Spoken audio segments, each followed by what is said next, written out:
बाबर को देखिए, बाबर का हाल विराट कोहली जैसे ही नजर आ रहा है मुझे आजकल, क्योंकि बाबर आजम कुछ कर नहीं पा रहे हैं, चाहे वो लॉन्गर फॉर्मेट हो चाहे वो शॉर्टर फॉर्मेट हो, दोनों फॉर्मेट में बाबर आजम बहुत ज्यादा फ्लॉप होते हुए नजर आ रहे हैं।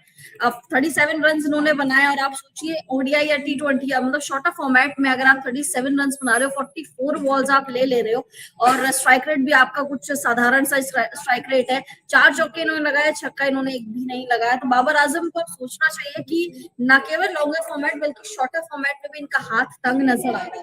जब उन्होंने इनसे कप्तानी छीनी गई थी, इनसे कप्तानी ली गई थी, तो लग रहा था यार कि बाबर आजम शायद अब अपनी बल्लेबाजी पर ध्यान देंगे, बट ऐसा कुछ हुआ नहीं। ना बल्लेबाजी इनको रास आ रही है, कप्तानी तो इनको रास आई ही नहीं। मोहम्मद रिजवान का हाल भी इसी तरीके का है।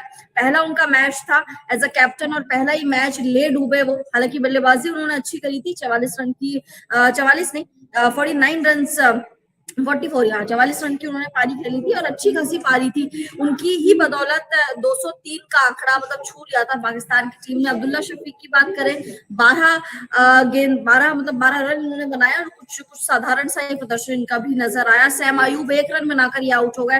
पाकिस्तान की जो सबसे बड़ी अभी तक हमें कमजोरी देखने को मिली है वो इनकी बैटिंग है, क्योंकि हम हमेशा से ही बोलते हैं मोनू की पाकिस्तान की गेंदबाजी हमेशा से अच्छी रही है, लेकिन बैटिंग कहीं ना कहीं कोलैप्स कर गई। सैम अयूब युवा खिलाड़ी, और इनसे काफी ज्यादा उम्मीदें बढ़ जाती है, क्योंकि यंग ब्लड है, एक जोश रहता है, एक जुनून रहता है कि यार टीम पे कुछ करना है, बट वो इनसे हो नहीं पाया।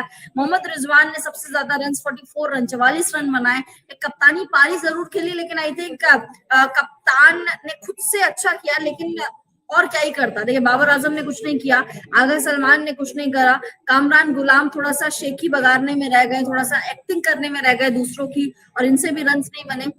आगा सलमान से भी वही हुआ, अब्दुल्ला शफीक से भी वही हुआ, सैम अयूब से वही हुआ। आई थिंक बैटिंग बहुत ज्यादा कोलैप्स इनकी कर रही है, क्योंकि जब ओडीआई क्रिकेट आप देखते हैं तो ओडीआईज में 203 का टारगेट 204 का टारगेट मतलब बहुत ज्यादा छोटा टारगेट माना जाता है।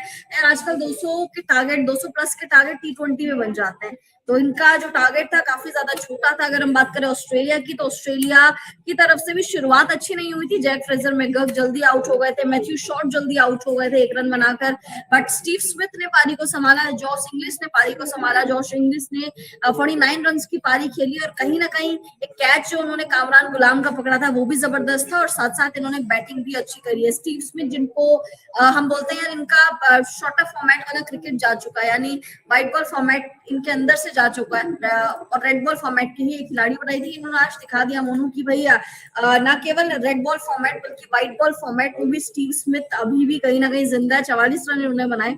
जब कोई भी खिलाड़ी उस तरीके से परफॉर्म नहीं कर पाया, वहां पे स्टीव स्मिथ खड़े हुए थे। लाबुशेन, मानस लाबुशेन की बात करें तो 16 रन इन्होंने बनाए। मानस लाबुशेन को मैं हालांकि शॉर्टर फॉर्मेट का प्लेयर मानती नहीं, उनको टेस्ट में ही ठीक है वो। जैक फ्रेजर मैकगर्क, इनसे उम्मीदें बहुत ज्यादा रहती है। आईपीएल 2024 में धमाल इन्होंने मचाया था, और जैक फ्रेजर मैकगर्क छक्के लगाने की एबिलिटी इनकी जबरदस्त है, बट आज उन्होंने एक भी छक्का नहीं लगाया। पिच कहीं ना कहीं इनको तंग करती हुई नजर आ रही थी, बल्कि अपने होम ग्राउंड में खेल रहे थे, मेलबर्न में ही खेल रही थी ऑस्ट्रेलिया की टीम, बट बावजूद इसके 204 चेस करने में इनको नानी याद आ गई। मतलब बहुत देर इन्होंने लगा दी 204 को चेस करने में। जैक फ्रेजर मैकगर्क जबकि ओपन करते हैं ऑस्ट्रेलिया के लिए, बावजूद इसके इन्होंने कुछ उतना योगदान नहीं दिया, क्योंकि जैक फ्रेजर मैकगर्क यार युवा खिलाड़ी हैं, ऑस्ट्रेलिया ए के लिए बहुत ज्यादा खेल चुके हैं, डोमेस्टिक ऑस्ट्रेलिया के लिए बहुत ज्यादा खेल चुके हैं, छोटी उम्र में इन्होंने बहुत कुछ अचीव कर लिया। अभी इनको आईपीएल में इतना ज्यादा पॉपुलैरिटी मिली थी, जिस तरीके से इनकी 6 हिटिंग एबिलिटी थी, बट आई थिंक अब जैक फ्रेजर मैकगर्क थोड़े से फीके साबित हुए हैं। पिछले भी आपने देखा होगा जो आई थिंक पिछली जो एक सीरीज थी ऑस्ट्रेलिया की, उसमें भी जैक फ्रेजर मैकगर्क कुछ उस तरीके से कमाल नहीं कर पाया था, और आज के मैच में भी यही हुआ।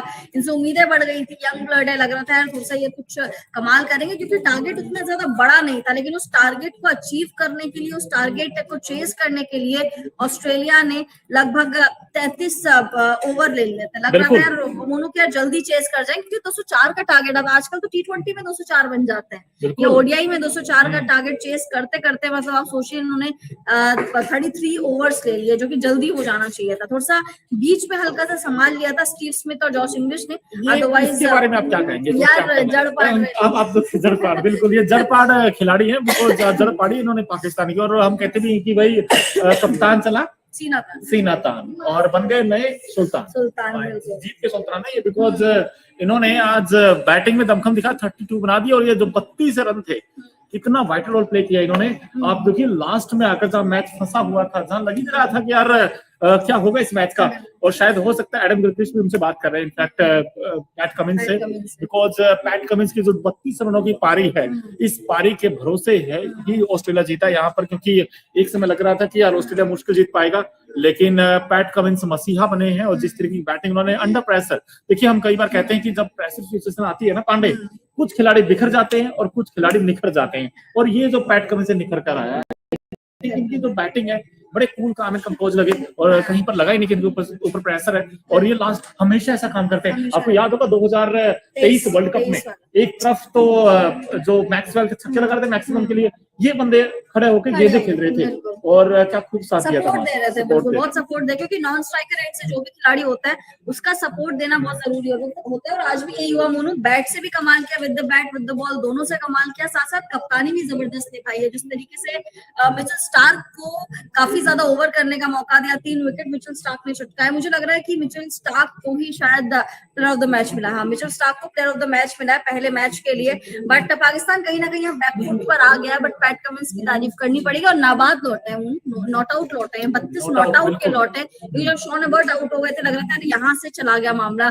मैक्सवेल भी आउट हो गए 0 पर, लग रहा था अब तो शायद हो सकता है कि पाकिस्तान ये मुकाबला जीत जाए, बट वहां से कप्तान सीना तान, कप्तान जो है हमेशा ही ऐसी पारी खेलता है, स्टीव स्मिथ, और विकेट भी लिए इन्होंने 9.4 ओवर में 39 रन देकर 2 विकेट भी चटकाए हैं। तो कहीं ना कहीं जो पैट कमिंस है भाई, ये शोर बंद करवाते हैं स्टेडियम का, और यहाँ पर आज देखिए जोर दिखाया इन्होंने, क्योंकि जो बैटिंग इन्होंने की नीचे से, भाई मजा आ गया बैटिंग करके। बिकॉज ऑस्ट्रेलिया अगर आप देखें दोस्तों, ऑस्ट्रेलिया जब चेज करने आया 204 का टारगेट, मैथ्यू शॉट 1 बनाकर आउट हो गए, जैक फ्रेजर मैगर्ट 16 बनाकर आउट हो गए, 41 स्टीव स्मिथ बना के आउट हो गए। जोश इंग्लिश ने कुछ हद तक जोश जरूर दिखाया, लेकिन मार्नस लाबुशा ने एक अच्छा स्टार्ट मिलने के बाद 16 रन बना चुके थे, उसके बाद अपना विकेट फेंक कर चले गए। फिर क्या था, एरन हार्डे जल्दी आउट हो गए और मैक्सवेल के तो 0 लगा अंडा, और सैन अबॉट की बात करें 13 बनाए उन्होंने, और पैट कमिंस 32 रन बनाकर यहाँ पर मैच जिताकर आ गए। बिकॉज एक समय ऐसे देखे 155 और 7 हो गया था, वहां से किसी को उम्मीद नहीं थी।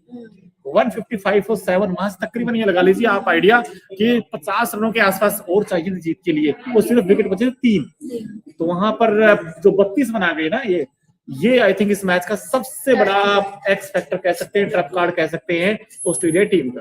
बिल्कुल, और देखिए ऑस्ट्रेलिया फॉर्चुनेट है कि भाई किस्मत वाली है कि उनको ऐसा कप्तान मिला है। लिटरली मतलब पैट कमिंस का बहुत गोल्डन फेज चल रहा है। आप सोचिए, पहले इन्होंने हमें सीरीज हराई थी, उसके बाद वर्ल्ड कप जीता, उसके बाद अब देखिए पाकिस्तान को भी एक तरफा पटकनी दे रहे हैं। तो आई थिंक पैट कमिंस का गोल्डन फेज चल रहा है। सैम अयूब की अगर हम बात करें तो यार इनकी क्या ही बात करें, इन्होंने 1 ही रन बनाया, इनसे उम्मीद बहुत जैसे जैक फ्रेजर मैगर के ऑस्ट्रेलिया यंगस्टर है, अभी भी आए हैं टीम में। हाँ, जैसे जैक फ्रेजर मैगर के ऑस्ट्रेलिया के वैसे ही है, मतलब युवा खिलाड़ी है, यंग ब्लड है, और इनको हमेशा मौके भी मिलते हैं। आपने देखा होगा हर सीरीज में सैम अयूब को खिलाया जाता है। हाँ, टेस्ट में भी देंगे तो तीनों फॉर्मेट के प्लेयर है, बट अगर तीनों फॉर्मेट के प्लेयर होने के बावजूद आप ऐसा प्रदर्शन करोगे तो कैसे चलेगा? बिल्कुल, कैसे चलेगा काम। और कहीं ना कहीं ऑस्ट्रेलिया ये टीम की हम जब बात कर रहे हैं तो भाई वहां पर तो पैट कमिंस ने वो काम कर दिया, लेकिन पाकिस्तान से कहाँ चूक हुई है पांडे? क्या वो बैटिंग में रन नहीं आए थे? बिल्कुल, देखिए बैटिंग में मुझे लग रहा है बैटिंग कहीं ना कहीं कोलैप्स कर गई है, क्योंकि 204 का टारगेट बहुत छोटा टारगेट था। अगर आप ओडीआईस की बात करते हैं, बिकॉज T20 में ही 204 बन जाते हैं। आप तो T20 में आप देख रहे हैं कि 200 का आंकड़ा छूना बहुत बच्चों का काम हो गया है, अगर आपका पिच अच्छे से साथ दे। तो आज यही चीज हमें नजर आई कि यार ओडीआई क्रिकेट आप खेल रहे हो, 50 ओवर का क्रिकेट आप खेल रहे हो और आप 204 का टारगेट दे रहे हो, तो कहीं ना कहीं आपकी बैटिंग बहुत ज्यादा कोलैप्स करी है। अब्दुल्ला शफीक बहुत ज्यादा कैजुअल अप्रोच नजर आई, साथ साथ सैम अयूब की भी बहुत ज्यादा कैजुअल अप्रोच नजर आई। ऐसे लग नहीं रहा था कि इनको बड़ा टारगेट देना है ऑस्ट्रेलिया को। चलिए, टॉस हार गए, यहाँ से आप टारगेट आपके हाथ में था कि आप टारगेट बड़ा दे सकते थे, लेकिन वो भी इनसे नहीं हुआ। साथ साथ मोहम्मद रिजवान की बात करें, रिजवान ने नो डाउट बल्लेबाजी अच्छी करी है, एज अ कैप्टन उन्होंने बल्लेबाजी अच्छी करी, और दोनों कप्तानों ने, चाहे ऑस्ट्रेलिया का कप्तान हो चाहे पाकिस्तान का कप्तान हो, दोनों कप्तानों ने जो है बल्लेबाजी अच्छी करी है। बट आई थिंक साथ नहीं मिला, क्योंकि नसीम शाह ने, जिनसे उम्मीद उतनी नहीं रहती, नसीम शाह ने 40 रन बना दिए थे, इन्होंने 44 रन बना दिए थे। अदरवाइज किसी का भी बल्ला उस तरीके से चला नहीं कि इन्होंने 204 रन का छोटा टारगेट दे दिया और 33 रनों में 33 गेंदों में 33 ओवर्स में माफ कीजिए इन्होंने चेस कर लिया। ऑस्ट्रेलिया ने हालांकि काफी टाइम लगा दिया इसको चेस करने के लिए, बट फिर भी ये चेस तो हो ही जानता क्योंकि बहुत ज्यादा छोटा ये टोटल था, 204 का टोटल। अब पाकिस्तान को देखना पड़ेगा यार कि यार बाबर आजम का क्या करना चाहिए, क्योंकि बाबर आजम ने एज सच उस तरीके से बल्लेबाजी नहीं करी है। बाबर आजम की बात करें 37 रन उन्होंने बनाए, ना उनसे कप्तानी कुछ ऐसे निभाई जा रही है, ना उनसे बल्लेबाजी कुछ निभाई जा रही है। तो आई थिंक अब बाबर आजम को सोचना चाहिए कि रेड बॉल फॉर्मेट ही नहीं, व्हाइट बॉल फॉर्मेट में भी बाबर आजम बहुत ज्यादा फ्लॉप हो रहा है। हम लोग बोलते थे ना रेड